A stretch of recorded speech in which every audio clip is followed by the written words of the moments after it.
Estamos entrando no capítulo 79 e em todo o tempo, enquanto eu fazia leitura e estudava, meu coração só me levava para a minha nação brasileira. Meu coração clamava pela minha nação brasileira ao ler esse texto. Então hoje, a nossa oração, o nosso clamor vai ser pela nossa terra, pelo lugar que nós nascemos. Então vamos cantar? Vamos nos unir a este cântico?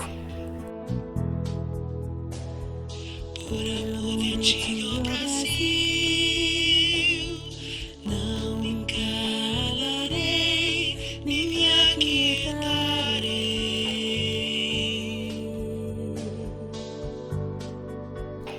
E esse cântico não pode ser um cântico rápido, não pode ser um cântico só porque alguém falou para você cantar. Esse cântico precisa nascer do profundo do seu coração, se colocar como no lugar do autor, Asaf, e clamar em favor de uma resposta diante da realidade que ele vivia. Este salmo foi escrito visualizando toda a destruição da terra de Israel. Sabemos que Jerusalém foi sitiada pela Babilônia, o reino do sul, que era o reino de Judá, foi sitiado pela Babilônia e foi destruído. Eles meio que ficaram ali, morrendo por inanição, por fome, sendo destruídos. De acordo com a história, conta-se que até se matava para ter comida, matavam uns aos outros para que se comesse. E dentro disso, lá em 2 Reis, quero te convidar para que possamos ler e compreender 2 Reis 25, a partir do versículo 1, nós vamos encontrar essa realidade vivenciada pelo autor Asaf do Salmo 79. E está escrito assim: assim em 15 de janeiro, durante o 9º ano do reinado de Sedequias, Nabucodonosor, rei da Babilônia, e todo o seu exército cercaram Jerusalém, construíram rampas de ataque contra os muros. Jerusalém permaneceu cercada até o 11º ano do reinado de Sedequias. Em 18 de junho, no 11º ano do reinado de Sedequias, a fome na cidade tinha se tornado tão severa que não havia mais alimento. Assim, abriram uma brecha no muro da cidade. Como a cidade estava cercada pelos babilônicos, os soldados esperaram até anoitecer e fugiram pelo portão entre os dois muros atrás do jardim do rei. Então seguiram em direção ao vale do Jordão. Contudo, o exército babilônico perseguiu o rei, alcançou nas planícies de Jacó, pois todos os seus soldados haviam abandonado e se dispersaram. Capturaram Zedequias, lançaram o rei da Babilônia em Ribla, onde ele concebeu a sua sentença. Mataram seus filhos diante dos seus olhos. Depois lhe arrancaram os olhos, prenderam com correntes de bronze e levaram para a Babilônia. Asaf vê toda essa realidade, toda essa destruição, e ele canta. É possível cantar em meio à angústia, em meio ao sofrimento? Essa música vai nos mostrar. Nem que você cante um hino de lamento, como essa canção do Salmo 79, mas você tem que cantar. Minha irmã, seja bem-vinda. É meio tenso, né, quando a gente vai consultar uma parte da história tão triste, tão devastadora do povo de Israel. E mais triste ainda quando a gente vai olhar para a nossa realidade hoje e pensar que não existem Asafs no nosso meio. Não é isso, minha irmã? Ô, minha irmã, oi, amigos. É triste ouvir a narração de Asaf quando ele olha aquela destruição, ruínas. E, de fato, olhamos e procuramos hoje na nação brasileira aonde estão os Asafs, aonde estão as mulheres e homens que façam este clamor com o coração sincero diante do Senhor pela nossa nação. Nós estamos no período político, onde vamos escolher os nossos governantes, deputados, presidentes, senadores, enfim. E os Asafs precisam se levantar em clamor para Deus dar a direção, para que Deus mude a situação do nosso Brasil.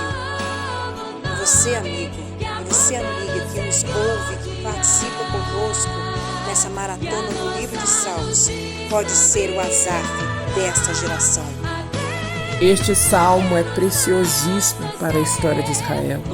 Não é à toa que todas as sextas-feiras muitas pessoas vão ao Muro de Lamentações lá em Israel e recitam o Salmo 79. E eles recitam esse salmo com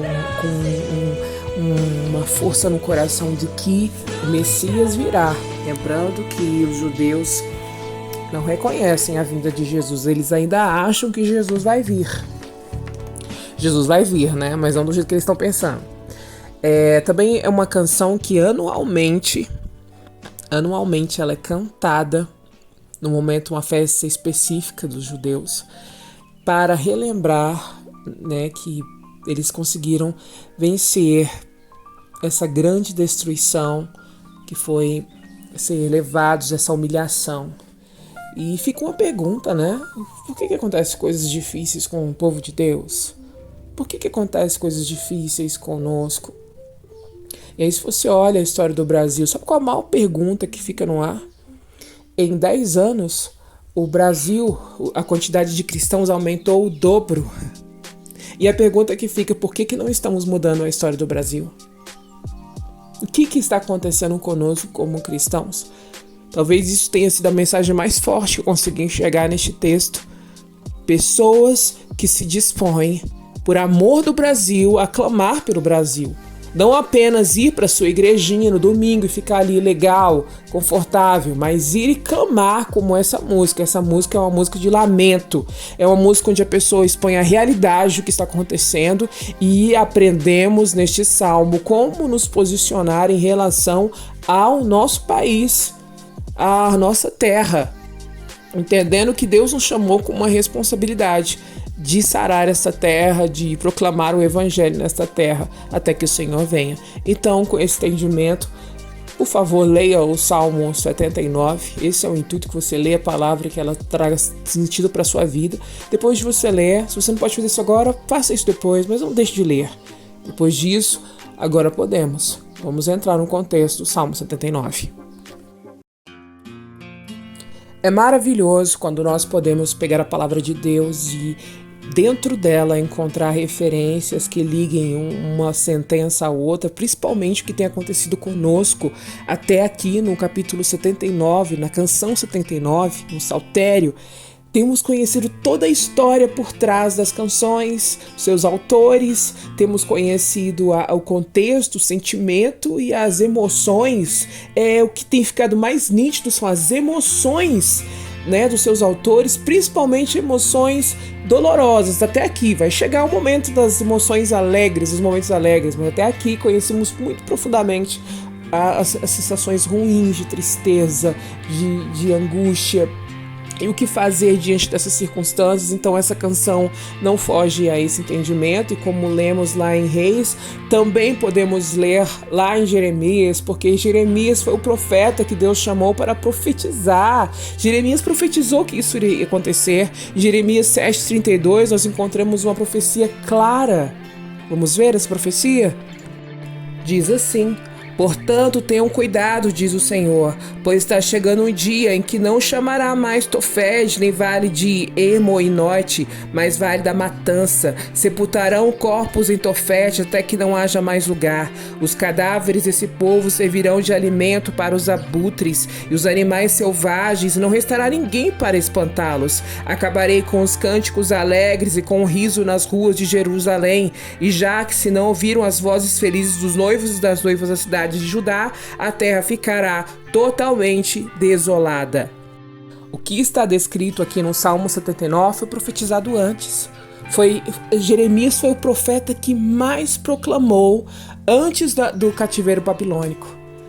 E a proclamação de Jeremias era como de João Batista: arrependei-vos, arrependei-vos, arrependei-vos, arrependei-vos. Tanto que, se você olhar a história, Jeremias foi o profeta que não teve nenhum sucesso, de acordo com a ótica das pessoas, é claro.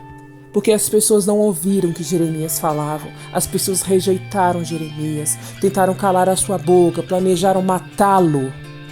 Tudo porque ele estava expondo a realidade da nação dele. E aí a pergunta que surge para mim, não para outra pessoa, mas para mim: eu estou sendo esse tipo de profeta diante da minha nação? Eu estou sendo uma pessoa que está levando a palavra, que não tem vergonha de levar a palavra e de expor os pecados da minha nação? Eu estou me posicionando em relação à minha nação, aos erros, aquilo que é feito amoral e imoral nessa nação, à corrupção, ao jogo político de interesses? Eu sou alguém que tem refletido sobre isso e tem que se posicionado? Então, quando nós olhamos aqui a canção de Asaf, nós olhamos alguém que está se posicionando. E se você está marcando na sua Bíblia, eu espero que sim, este texto, essa canção pode ser dividida em 4 partes. A primeira vai do versículo 1 até o versículo 4, leve a Deus o seu lamento. Depois vem a segunda parte, do versículo 5 ao versículo 9, confesse os pecados. A terceira parte, clame a Deus por socorro, do versículo 9 ao 10. A quarta parte, cante, proclame um louvor a Deus, que é o versículo 13. O autor desse texto, em seu lamento, em sua angústia, ele começa a entoar. Lembrando que essa canção até hoje ela é entoada. Essa canção também foi entoada por Agostinho de Hipona, o grande teólogo, um homem fabuloso. E ele se converteu, ele citou esse texto e ele se converteu quando ele obteve a resposta, quando ele viu que ele fazia parte de um propósito muito grande. E eu digo para você, eu e você fazemos um propósito muito grande, e isso inclui a nossa nação, a nação brasileira. Na primeira parte, do versículo 1 até o versículo 4, Asaf diz assim: ó Deus, as nações invadiram a terra que te pertence, profanaram o teu santo templo, transformaram Jerusalém em ruínas, deixaram os corpos dos teus servos para serem como alimentos das aves do céu, da carne dos teus fiéis, tornou-os comida para os animais selvagens. O sangue corre como água ao redor de Jerusalém, e não resta ninguém para sepultar os seus mortos. Lembra da profecia que Jeremias falou? Aconteceu. Então aqui no primeiro ponto, Asaf mostra para nós que devemos manifestar o nosso lamento. Ao olhar o retrato da sociedade do Brasil hoje, eu acredito que se o seu coração não se comove, tem algo errado com você. Porque o Brasil caminha por uma realidade muito difícil. Desigual, nós vivemos num país totalmente desigual. Então nós temos que colocar diante do Senhor a realidade, orar, lamentar a realidade da nação. Não podemos ser omissos. Tem pessoas que fazem parte da nação e não estão nem aí. Algo que é muito bonito num judeu. Ele é judeu em qualquer lugar que ele estiver e ele luta porque a nação dele faz parte dele, da identidade dele, do que ele é. E por que os brasileiros não são assim? Por que não estamos mudando o nosso país com o nosso caráter, com a moral, com os princípios bíblicos? O que acontece conosco? Por que não existe essa reflexão, esse chamado? Por que não existe essa clareza? Porque a gente não tem como esconder de Deus, Ele está vendo tudo, mas nós temos que clamar, colocar, expor os motivos de oração. O Brasil está em ruínas, a economia não vai bem, a política está um caos, a religião ela não atende às necessidades da pessoa, a moral não existe. Tem que ser colocado diante do Senhor. Nós não podemos ser escárnio. Veja aí, o que mais acontece é as pessoas olharem para os cristãos e escarnecer da cara deles, como fizeram com Jesus. E os cristãos ficam alheios. Não, por favor, vamos reagir em nome de Jesus. E o segundo ponto, que vai do versículo 5 até o versículo 9, fale: confesse os seus pecados, trate os assuntos que não foram conversados. Quantos pecados foram cometidos nessa nação? Talvez o que vivemos, essa injustiça tão grande, vem lá do berço, vem da forma como fomos colonizados, vem da nossa história de escravidão, de injustiça que começou desde o início e só foi se propagando no decorrer da história. Um lugar injusto, desigual, pessoas sem emprego, os grandes são grandes, os pequenos são pequenos, os pobres não têm nada, os ricos têm tudo. Tudo isso pode ser modificado, então precisa ser confessado. Se colocar no lugar da nação e confessar os pecados. Essa perspectiva precisa ser encontrada no nosso coração, essa responsabilidade. Confessar, se arrepender. E aqui nós podemos olhar aqui do texto, do 5 até o 9, ele fala: até quando, Senhor, ficarás irado conosco? Será que é para sempre? Até quando seu zelo arderá contra nós? E aí no versículo 9, não nos culpe pelos pecados dos nossos antepassados. Sabe o que é isso? É o reconhecimento de um pecado, de um erro que vem de geração em geração, que é o pecado da idolatria. Quando Jeremias ficou pregando para a nação de Israel e as pessoas não ouviam o que ele pregava, queriam calar a voz dele, queriam calar as palavras que ele falava, eles não queriam reconhecer que eram idólatras. E aí você pode pensar assim, mas nós não somos idólatras? Será? Será que você não fez do seu filho, do seu marido, da sua casa, do seu trabalho um tipo de idolatria para você? Você já parou para pensar nisso? Você conseguiria viver sem essas pessoas? Porque se tem uma coisa que nós precisamos entender, é que nós não conseguimos viver sem Deus. Sem Deus, as outras coisas nós amamos muito, mas conseguir viver, nós não conseguimos viver sem Deus. Tem que existir essa compreensão nas nossas vidas. E o povo de Israel toda vez deixava Deus de lado. Toda vez deixava Deus de lado. E se nós não nos posicionarmos como fiéis, o que será dessa nação? Se nós não mudarmos a concepção das crianças, se as crianças não verem verdade nas nossas vidas, o que será do evangelho nessa nação? A verdade. Muitas vezes nós confessamos o pecado da nação, mas nós somos cheios dos nossos próprios pecados, cometendo iniquidades horrorosas. Muitas vezes nós pegamos e batemos firme contra a pedofilia, mas nós não conseguimos raciocinar que a pedofilia, um dos agravantes da pedofilia, é que antes da pedofilia vem o pecado da imoralidade, da pornografia. É só um abismo puxando até o último abismo, que é em tocar em crianças. E isso é sério. E isso degrina, isso destrói a moral de uma nação. Isso destrói a vida espiritual de uma nação. Jerusalém estava acabada e destruída porque houve uma sentença sobre eles. E nesse ponto aqui, ele está confessando. Ele está reconhecendo os pecados. E quando chega no ponto 3, ele está clamando a Deus por socorro. E aqui existem palavras-chave, como no versículo 9, ajuda-nos, livra-nos, perdoa-nos, por honra ao teu nome. Não é o nosso nome, porque o nosso nome não é nada, mas é no nome do próprio Deus. A preocupação do autor aqui é que o nome do Senhor estava sendo colocado em xeque. O povo de Deus. Olha aí, não está acontecendo nada com eles. Foram destruídos, foram arruinados. E a oração dele de lamento é essa: Senhor, tem misericórdia dessa realidade toda, desse caos todo que nós estamos vivendo, por amor do teu nome, pelo teu nome, Senhor. Não é porque nós merecemos, não. É porque o Senhor é o nosso Deus. Ajuda-nos, livra-nos, perdoa, mostra a tua vingança. E você pode perguntar se a gente pode orar por vingança? Não, a gente pode orar por justiça. A gente pode orar por justiça nesse país. Olha os escravos negros e olha a história do Brasil de racismo. Será que isso não te incomoda? Será que isso não mexe com você? Isso é uma injustiça.